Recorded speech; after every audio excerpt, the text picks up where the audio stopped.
ಲೋಕಸಮರವನ್ನು ಗೆಲ್ಲಲು ದೋಸ್ತಿ ಕಾಂಗ್ರೆಸ್ ಪಕ್ಷಗಳಿಂದ ಜಿದ್ದಾಜಿದ್ದಿನ ಪ್ರಚಾರ. ಜೆಡಿಎಸ್ ಜಾಸ್ತಿ ದಿನ ಉಳಿಯಲ್ಲ ಎಂದ ಸಿಎಂಗೆ ಎಚ್ಡಿಕೆ ತಿರುಗೇಟು. ರಾಜ್ಯದಲ್ಲಿ ತಾಲಿಬಾನ್ ಆಡಳಿತವಿದೆ ಅಂತ ಹೇಳಿದ್ಯಾರು? ಎಲ್ಲದರ ಕಂಪ್ಲೀಟ್ ಮಾಹಿತಿ ಕರ್ನಾಟಕ ಟಾಪ್ 20ಯಲ್ಲಿ. ಕರ್ನಾಟಕದಲ್ಲಿ ಮೊದಲ ಹಂತದ ರಾಜ್ಯಸಭಾ ಚುನಾವಣೆಗೆ ಭರ್ಜರಿ ಸಿದ್ಧತೆಯಾಗ್ತಾ ಇದ್ದು ಬಹಿರಂಗ ಪ್ರಚಾರಕ್ಕೆ ಕೇವಲ 3 ದಿನ ಮಾತ್ರ ಇದೆ. ಚುನಾವಣೆ ಗೆಲ್ಲೋಕೆ ಕಾಂಗ್ರೆಸ್ ಹಾಗೂ ದೋಸ್ತಿ ಪಕ್ಷಗಳ ನಾಯಕರು ರಣತಂತ್ರ ಹೆಣಿತಾ ಇದ್ದಾರೆ. ದೋಸ್ತಿ ಮತ್ತು ಕಾಂಗ್ರೆಸ್ ಅಸ್ತ್ರ ಪ್ರತ್ಯಸ್ತ್ರಗಳ ಸ್ಟ್ರಾಟಜಿ ರೂಪಿಸ್ತಾ ಇದ್ದು ರಾಜ್ಯಕ್ಕೆ ಬರ ಪರಿಹಾರ ಬಿಡುಗಡೆ ಮಾಡದ ಕೇಂದ್ರ ಸರ್ಕಾರದ ವಿರುದ್ಧ ಹರಿಹಾಯುತ್ತಲೇ ಬಂದಿರುವ ಕಾಂಗ್ರೆಸ್ ಕೇಂದ್ರ ಸರ್ಕಾರ ಅನುದಾನ ತಾರತಮ್ಯ ಮಾಡ್ತಾ ಇದೆ. ಹಣಕಾಸು ಆಯೋಗ ಶಿಫಾರಸು ಮಾಡಿದ ಅನುದಾನವನ್ನು ಕೇಂದ್ರ ಸರ್ಕಾರ ಕೊಟ್ಟಿಲ್ಲ ಅನ್ನೋ ಅಸ್ತ್ರ ಪ್ರಯೋಗ ಮಾಡೋಕೆ ಮುಂದಾಗಿದೆ. ಇನ್ನು ವಿಧಾನಸಭಾ ಚುನಾವಣೆಯಲ್ಲಿ ಕೈ ಹಿಡಿದ 5 ಗ್ಯಾರಂಟಿಗಳೇ ಲೋಕಸಭಾ ಚುನಾವಣೆಗೂ ಅಸ್ತ್ರವಾಗಿಸಿಕೊಳ್ಳೋಕೆ ಕಾಂಗ್ರೆಸ್ ಪ್ಲಾನ್ ಮಾಡಿದೆ. ರಾಜ್ಯದ ಜನರಿಗೆ ಮೋದಿ ಕೊಟ್ಟಿದ್ದು ಬರೀ ಚೊಂಬು ಎಂಬ ಆರೋಪವನ್ನು ಕಾಂಗ್ರೆಸ್ ಮುನ್ನೆಲೆಗೆ ತರ್ತಾ ಇದೆ. ಇತ್ತ ದೋಸ್ತಿ ನಾಯಕರು ಕೂಡ ಮುಖ್ಯವಾಗಿ ಕಾಂಗ್ರೆಸ್ ಸರ್ಕಾರದಲ್ಲಿ ಹಿಂದೂಗಳಿಗೆ ರಕ್ಷಣೆ ಇಲ್ಲ, ಕಾನೂನು ಸುವ್ಯವಸ್ಥೆ ಹಾಳಾಗಿದೆ ಅನ್ನೋದನ್ನ ಪ್ರತಿಪಾದಿಸೋಕೆ ಮುಂದಾಗಿದ್ದಾರೆ. ಹುಬ್ಬಳ್ಳಿಯಲ್ಲಿ ವಿದ್ಯಾರ್ಥಿನಿ ನೇಹಾ ಕೊಲೆ, ಹನುಮಾನ್ ಚಾಲಿಸಾ ಹಾಕಿದ್ದ ಕಲ್ಲೆ, ಜೈ ಶ್ರೀರಾಮ್ ಘೋಷಣೆ ಕೂಗಿದ್ದ ಕಲ್ಲೆ, ಈ ಎಲ್ಲ ಅಸ್ತ್ರಗಳನ್ನ ಬಳಸೋಕೆ ಮುಂದಾಗಿದೆ. ಗ್ಯಾರಂಟಿ ಹೆಸರಲ್ಲಿ ರಾಜ್ಯದಲ್ಲಿ ಅಭಿವೃದ್ಧಿಗೆ ಅನುದಾನ ಬಿಡುಗಡೆ ಮಾಡ್ತಾ ಇಲ್ಲ. ರಾಜ್ಯದ ಜನರಿಗೆ ಕಾಂಗ್ರೆಸ್ ಕೊಟ್ಟಿದ್ದ ಚೊಂಬನ್ನ ಮೋದಿ ಅಕ್ಷಯ ಪಾತ್ರೆಯನ್ನಾಗಿ ಮಾಡಿದರೆ ಅನ್ನೋ ಅಂಶಗಳನ್ನೇ ಪ್ರಚಾರದ ಅಖಾಡದಲ್ಲಿ ಬಳಸಿಕೊಳ್ಳೋಕೆ ಬಿಜೆಪಿ ಮತ್ತು ಜೆಡಿಎಸ್ ನಾಯಕರು ಮುಂದಾಗಿದ್ದಾರೆ. ಬಿಜೆಪಿ ಜೊತೆ ಹೋದ ಜೆಡಿಎಸ್ ಜಾಸ್ತಿ ದಿನ ಉಳಿಯಲ್ಲ ಅನ್ನೋ ಸಿಎಂ ಸಿದ್ದರಾಮಯ್ಯ ಹೇಳಿಕೆಗೆ ಮಾಜಿ ಸಿಎಂ ಎಚ್ಡಿಕೆ ತಿರುಗೇಟು ಕೊಟ್ಟಿದ್ದಾರೆ. ಜೆಡಿಎಸ್ ಉಳಿಯುತ್ತೋ ಇಲ್ವೋ ಅಂತ ಮುಂದೆ ಭಗವಂತನೇ ಇವರಿಗೆ ಉತ್ತರ ಕೊಡ್ತಾನೆ ಅಂತ ಸಿದ್ದರಾಮಯ್ಯಗೆ ಟಕ್ಕರ್ ಕೊಟ್ಟಿದ್ದಾರೆ. ದೇವೇಗೌಡರನ್ನ ಬಿಜೆಪಿ ಕಳಿಸಿದ ಸಿದ್ದರಾಮಯ್ಯ ಅವರು. ಹಿಂದೆ ಸಿದ್ದರಾಮಯ್ಯ ಅವರು ಬಿಜೆಪಿಗೆ ಹೋಗೋಕೆ ಏನೇನ್ ಪ್ರಯತ್ನ ಮಾಡಿದ್ರು ಅಂತ ಎಲ್ರಿಗೂ ಗೊತ್ತಿರೋ ವಿಚಾರ. ದೇವೇಗೌಡರು ಯಾವತ್ತೂ ಬಿಜೆಪಿ ಜೊತೆ ಮೈತ್ರಿ ಮಾಡ್ಕೊಳ್ಳಲ್ಲ ಅಂದ್ಕೊಂಡಿದ್ದೆ ಎಂಬ ಸಿಎಂಗೆ ಕುಮಾರಸ್ವಾಮಿ ಟಾಂಗ್ ಕೊಟ್ಟಿದ್ದಾರೆ. ಸ್ವಾರ್ಥಕ್ಕಾಗಿ ಬಿಜೆಪಿಗೆ ಹೋಗಿದ್ದಾರೆ ಅಂತಿದ್ದಾರೆ. ಸಿದ್ದರಾಮಯ್ಯ ಅವರು ಕಾಂಗ್ರೆಸ್ಗೆ ಹೋಗಿದ್ದು ಸ್ವಾರ್ಥದಿಂದಲೇ ಅಂತ ಕುಮಾರಸ್ವಾಮಿ ಕೌಂಟರ್ ಕೊಟ್ಟರು.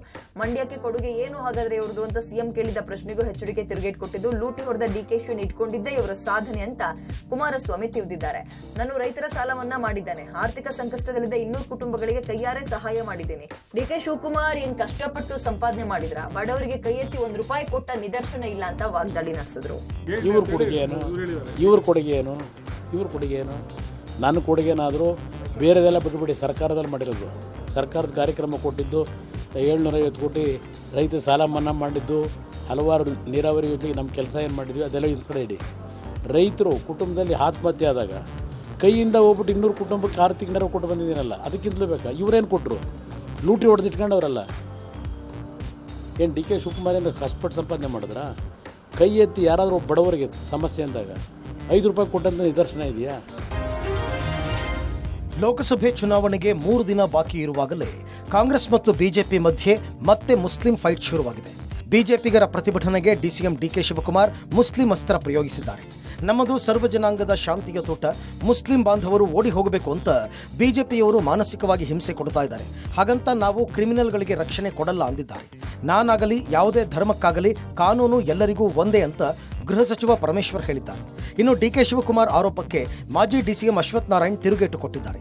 ನಾವು ಎಲ್ಲರನ್ನೂ ಸಮಾನವಾಗಿ ನೋಡ್ತೇವೆ. ದೇಶದಲ್ಲಿ ಮೊದಲ ಹಕ್ಕು ಬಡವರಿಗೆ ಇರಬೇಕು, ಆದರೆ ಕಾಂಗ್ರೆಸ್ನವರು ಮೊದಲ ಹಕ್ಕನ್ನು ಮುಸ್ಲಿಮರಿಗೆ ಅಂತ ಇದ್ದಾರೆ ಅಂತ ಟಾಂಗ್ ಕೊಟ್ಟಿದ್ದಾರೆ.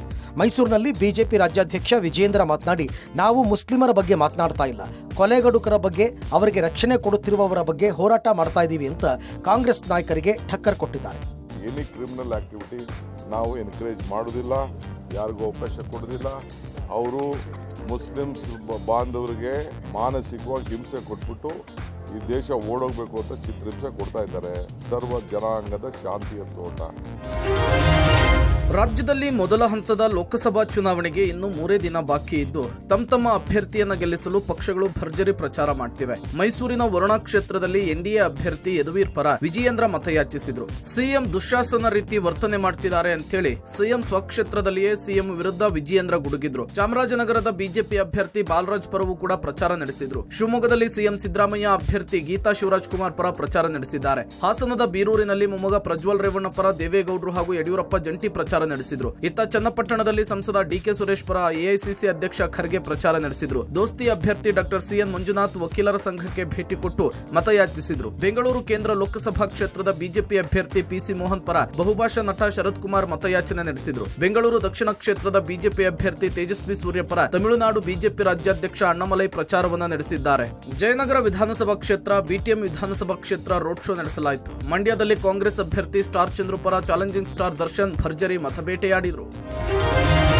ಕಾಂಗ್ರೆಸ್ ಸರ್ಕಾರವನ್ನ ಮಾಜಿ ಸಚಿವ ಸಿಟಿ ರವಿ ತಾಲಿಬಾನ್ಗೆ ಹೋಲಿಸಿದ್ದಾರೆ. ತಾಲಿಬಾನ್ ಆಡಳಿತಕ್ಕೆ ಇನ್ನೊಂದು ಹೆಸರು ರಾಜ್ಯದ ಕಾಂಗ್ರೆಸ್ ಅಂತ ಹೇಳಿ ಲೇವಡಿ ಆಡಿದ್ದಾರೆ. ದೇಶಕ್ಕೆ ರಾಮರಾಜ್ಯ ಬೇಕಾ, ತಾಲಿಬಾನ್ ಆಡಳಿತ ಬೇಕಾ ಅಂತ ಪ್ರಶ್ನಿಸಿದ್ದಾರೆ. ರಾಮರಾಜ್ಯ ಆಗ್ಬೇಕಾದ್ರೆ ಮೋದಿ ಮತ್ತೊಮ್ಮೆ ಪ್ರಧಾನಿ ಆಗಬೇಕು ಅಂತ ಹೇಳಿ ಸಿಟಿ ರವಿ ವಿಶ್ವಾಸ ವ್ಯಕ್ತಪಡಿಸಿದ್ದಾರೆ. ಇದು ಜೇಬಿಗೆ ಕೈ ಹಾಕದೆ ಪಿಕ್ ಪಾಕೆಟ್ ಮಾಡುವಂತಹ ಸರ್ಕಾರ ಅಂತ ಆರೋಪಿಸಿದ್ದಾರೆ. ವಿಧಾನಸೌಧದಲ್ಲಿ ಪಾಕಿಸ್ತಾನ್ ಜಿಂದಾಬಾದ್ ಅಂತಾರೆ, ಹನುಮಾನ್ ಚಾಲಿಸ ಹಾಕಿದ್ದಕ್ಕೆ ಹಲ್ಲೆ ಮಾಡ್ತಾರೆ. ಹುಬ್ಬಳ್ಳಿಯಲ್ಲಿ ಲವ್ ಜಿಹಾದ್ಗೆ ಒಪ್ಪದಿದ್ದಕ್ಕೆ ನೇಹಾ ಹತ್ಯೆಯಾಯಿತು. ರಾಮೇಶ್ವರಂ ಕೆಫೆಗೆ ಬಾಂಬ್ ಬಿಟ್ರು. ಈ ತಾಲಿಬಾನ್ ಆಡಳಿತ ಹೋಗಬೇಕು ಅಂದ್ರೆ ನರೇಂದ್ರ ಮೋದಿ ಅವರು ಮತ್ತೊಮ್ಮೆ ಪ್ರಧಾನಿ ಆಗ್ಲೇಬೇಕು ಅಂತ ಹೇಳಿ ಕಡೂರಿನಲ್ಲಿ ಮಾಜಿ ಸಚಿವ ಸಿಟಿ ರವಿ ವಾಗ್ದಾಳಿ ನಡೆಸಿದ್ರು. ತಾಲಿಬಾನ್ ಆಡಳಿತಕ್ಕೆ ಇನ್ನೊಂದು ಹೆಸರು ರಾಜ್ಯದ ಕಾಂಗ್ರೆಸ್. ಮಂಗಳೂರಿನಲ್ಲಿ ಕುಕ್ಕರ ಬಾಂಬ್ ಬಿಡಕ್ಕೆ ಅಂತ ಹೊರಟಿದ್ದ ಸಾದಿಕ್ ಅನ್ನೋನು. ಬಾಂಬ್ ಸ್ಫೋಟ ಆದಾಗ ಕೆಪಿಸಿಸಿ ಅಧ್ಯಕ್ಷರು ಹೇಳಿದ ಮಾತೇನ್ ಗೊತ್ತಾ? ಡಿ.ಕೆ. ಶಿವಕುಮಾರ್ ಅವರು ಡಿ.ಕೆ ಉಲ್ಟಾ ಮಾಡಿದ್ರೆ ಏನಾಗುತ್ತೆ? ಶಿವಕುಮಾರ್ ಇದೆಲ್ಲ ಬಿಜೆಪಿ ಅವ್ರ ನಾಟಕ, they are all our brothers.